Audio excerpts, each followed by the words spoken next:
We have already checked how to build a simple layout from scratch in our previous video. Now we'll show you how to build a more complex layout.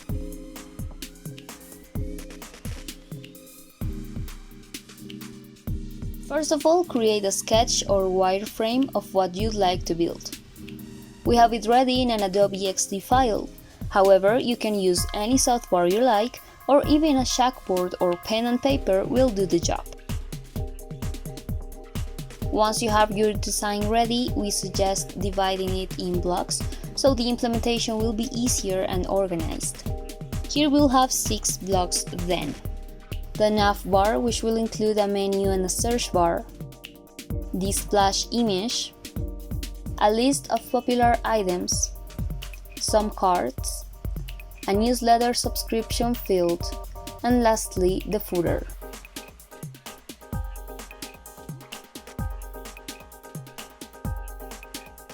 We have created a project to build from scratch in Webcat. Now let's move on to the canvas. First, create a div element for each section of your design. We'll do so, and we'll also name them once and for all.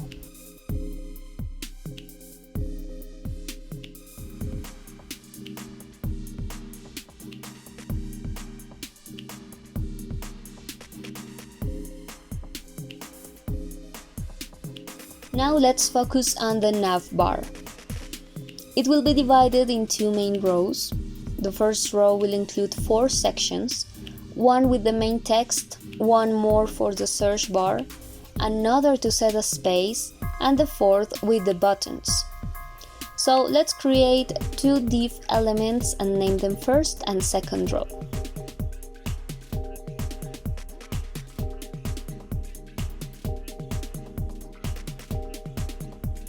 For the first row, create a container, and inside this container we'll include all the elements seen before.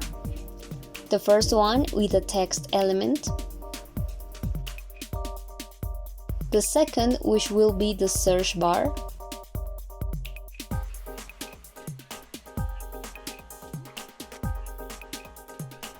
the third, which is a space, and the last one, which will include the buttons. Make sure you select the parent element and in the layout panel set its flex position however you need. In this case, we'll use the horizontal position justified with a space between, and we'll center everything. Now let's give it a little more shape. Let's begin with the main text. For the search bar, let's include an input field from the base forms gallery and an icon.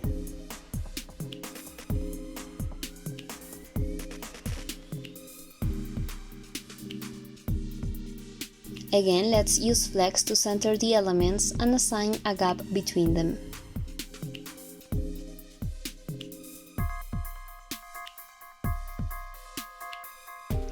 In the fourth div named buttons, let's create a button element from the Webcat core library and set its font size.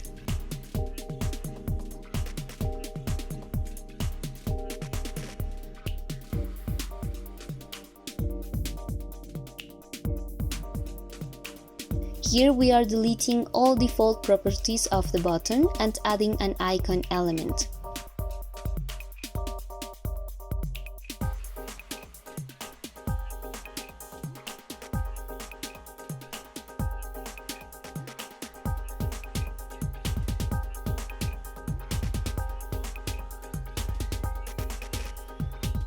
Since both buttons are similar, let's duplicate the first one.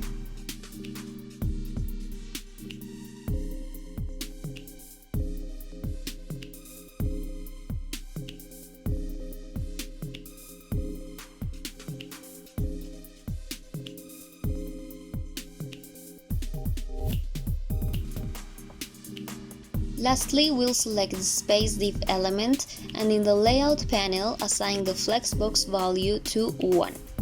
This is a little trick to make sure the element uses all the available space. Now let's polish everything.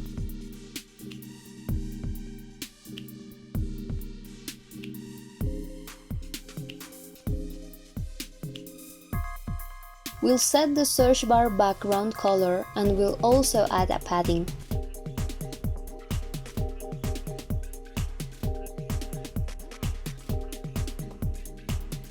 We'll set the proper icon for each icon element.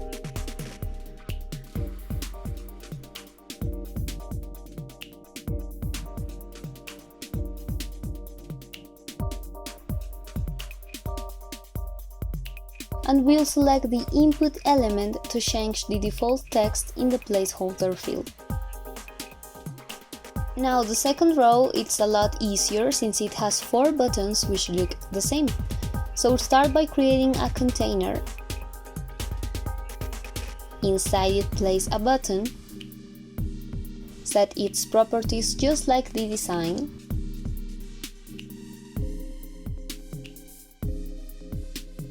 This button includes an icon, so we'll also add it.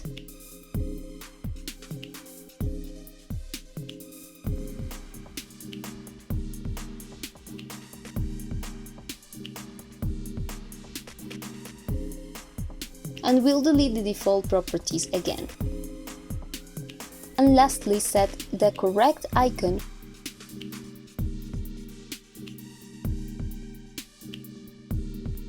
Now let's duplicate this button 3 times. With flex, we'll center all elements.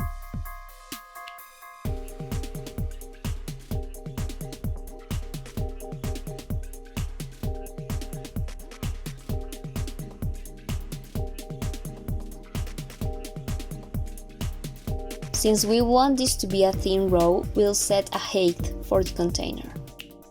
Lastly, let's add a background color. And that's it, we have the navbar.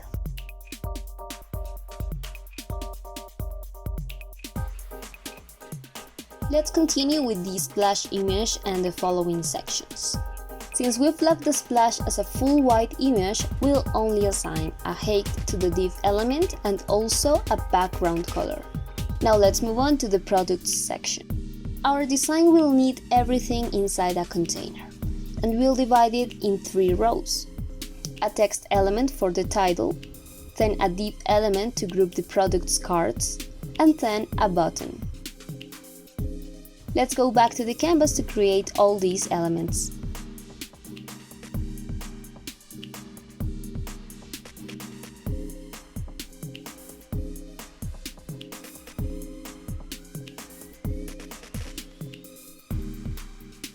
We'll make sure the flex position is assigned. Here we are justifying everything with a space between and a flex start, and we are also adding a gap in between elements.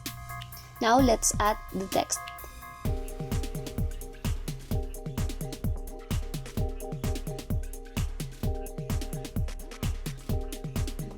Now looking back at the design, we'll have it divided into main sections. One which will include all the products and then an individual card. Now let's check that in Webcat.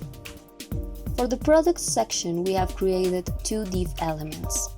One which will contain everything, we'll name it products, and other which will include each individual card with an image, a text and a price. Now let's set the design properties to make it look like our design.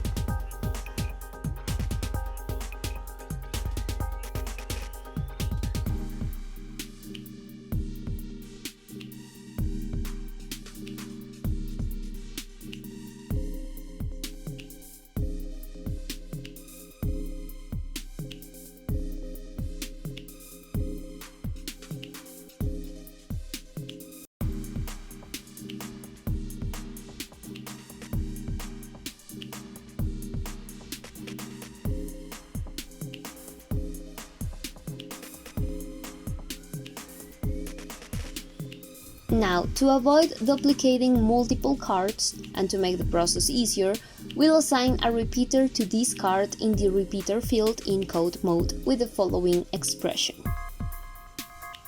This automatically repeats as many times as we want the selected element. Now, what's left to do is to polish the parent div to make sure the flex positions look like we want.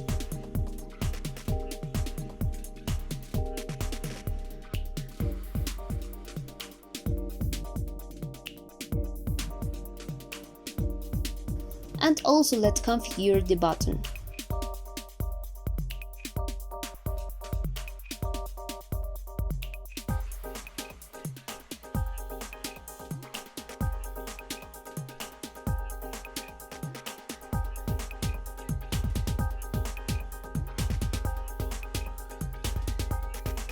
And there we have the products section. The cards section is built in a similar way. We'll have two sections, a title with a text and also the cards. And inside these cards we'll have an element for each individual card. Now we have already created all elements in Webcat, so this is a div element which has a container inside. This container has a text and a div element. And this last one has all the individual cards for which we have used a repeater again, this time with number 3. Inside this card we have an image and also a div with the title text, a description and a button.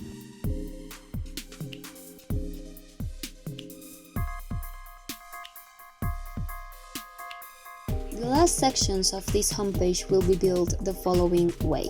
The newsletter will include a container, and inside it there will be two main elements, the texts, which will be centered, and also a div element for the input field. Now the footer will only include two columns and texts inside. To create the newsletter section in Webcat, we'll start by creating a container.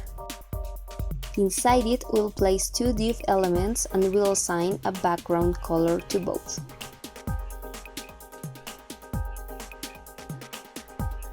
In the first div element, we'll add a text element and a rich text.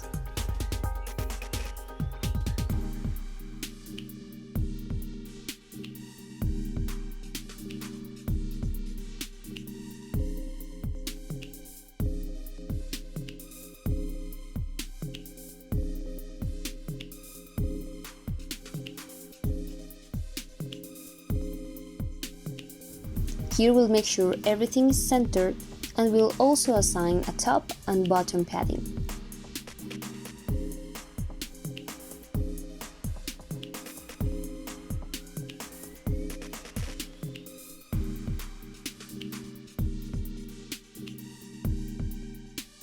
Now let's move on to the next div.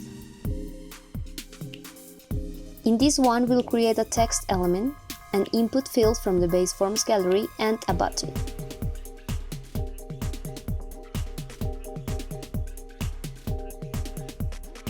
First of all, with the flex option, we'll make sure they are all centered, just like the elements above. And then we'll fill in the corresponding texts.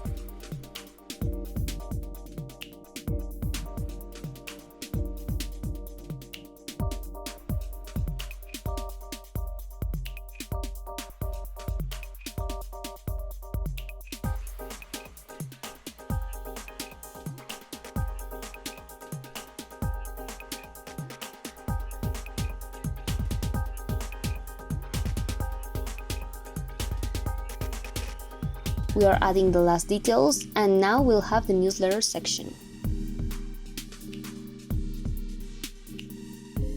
For the footer, let's create a container which will contain two columns.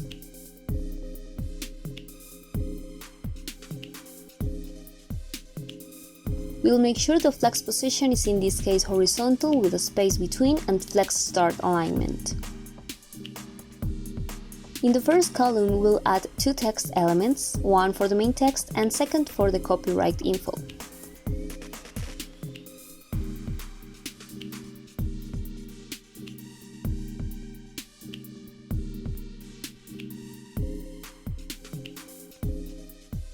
In the second column, we'll add two texts to create the menu.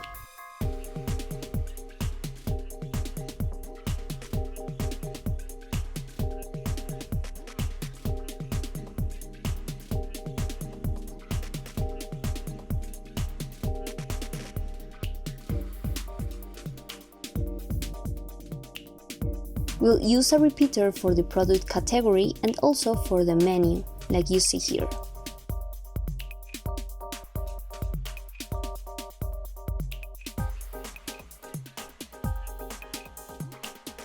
This is why we are placing both elements inside a div element.